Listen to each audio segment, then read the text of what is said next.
Good morning, everyone. It's Lee Henson, president and founder of Agiledad, and it's time for today's episode of the Daily Stand-Up. So without any further ado, let's get started.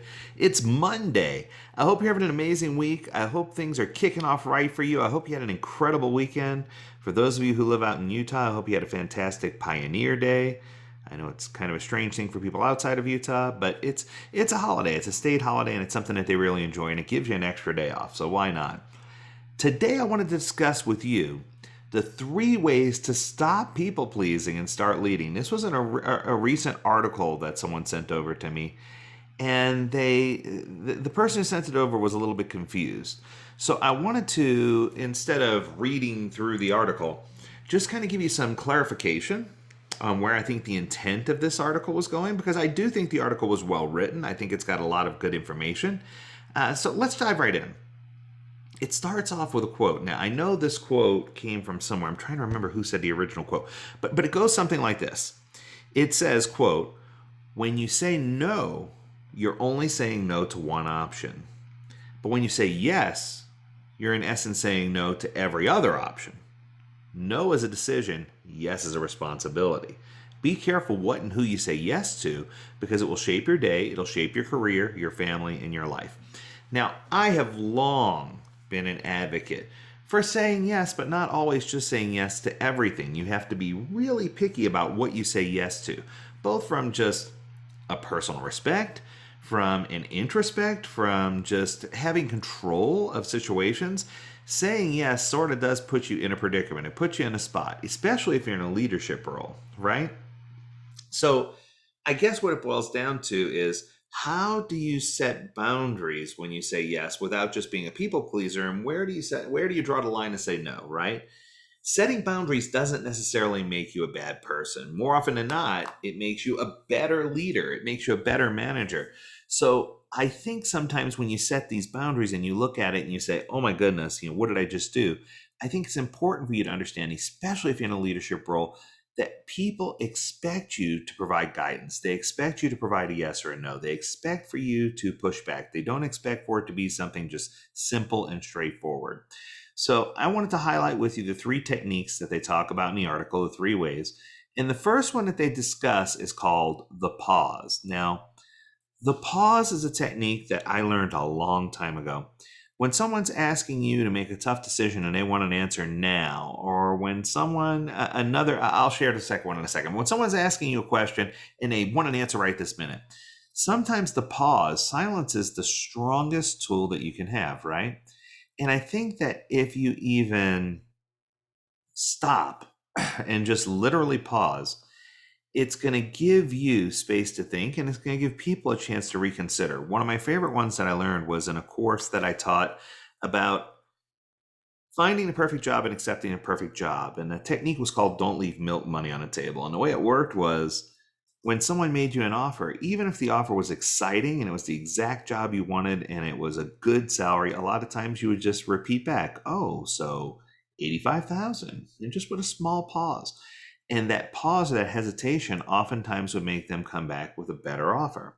Or sometimes they would say, "Well, aren't you happy about that?" And you could say, "Oh, well, yeah, I'm totally happy."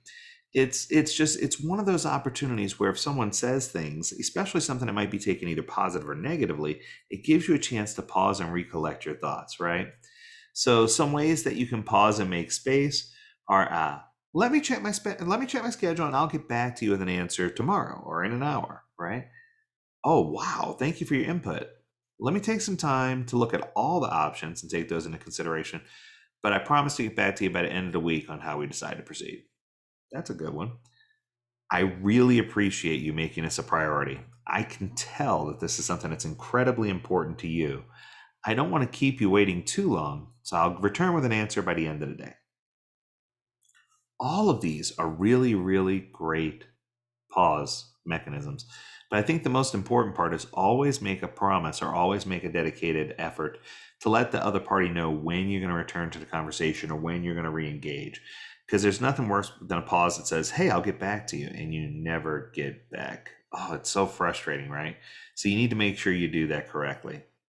Number 2 is called the pulse check. Now, this is the one you use when someone's trying to push a task or a project or a backlog item onto your plate, into your sprint, when people are trying to constantly just push things in and you're the people pleaser, it won't be long before everybody realizes you're the people pleaser, and then you're going to get bombarded with requests from every side. So when you start getting these requests, you need to start asking yourself some questions like, will doing this or assisting now save me or the team time in the long run or in the future? Or if I don't help, what are the risks? If I do jump in, what is the opportunity? What are we all going to gain by this? Does this project or backlog item or task have a higher priority than what's currently on the plate, what's currently on in a sprint? Is there someone else that could complete this task equally as well on a different team or with a different group? Or better? If yes, then sometimes it's better to delegate. And I think that if we don't look at, and shoot straight with the other person, I mean, there's been so many times as a developer where people have come up to me and said, hey, this will only take you a minute. I need you to tackle this. I'm like, man, I would love to do that. I would love a break from what I'm doing. However, I know you don't want me to get in trouble. So why don't you run it by Jim and see what Jim's got to say, or Kim, whatever whoever the boss is, right?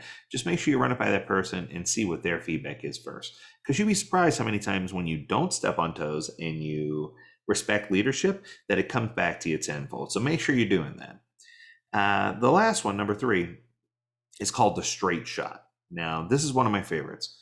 I use this when I have to communicate a difficult message, something that someone doesn't want to hear, right? And it's hard sometimes to share difficult news. It's hard because you sometimes feel like you're letting people down, or you're letting yourself down, or you're coming across as brash. But the truth is, you need to push back sometimes, and you need to set boundaries. So a couple of examples. I'm afraid it won't be practical for us given the budget. It's just outside of our current capacity within this budget. It can't be done, right? There's nothing wrong with that. Or I'm unable to take anything beyond my current workload. Thank you for thinking of me. It really makes my heart happy to know that you have confidence in me. But I'd be happy to suggest someone else that could help out, or someone else, if there's someone available that could do the opportunity, right? Or I've taken the time to sit down and review our performance against the target, and it just looks like our current path is not matching with the goals or milestones we set. Here are some places where we fell off, and here are some opportunities that I think where we can make up some of the difference. So let me know what you think, or give me your feedback about what we could do. Which of these approaches do you think would work best?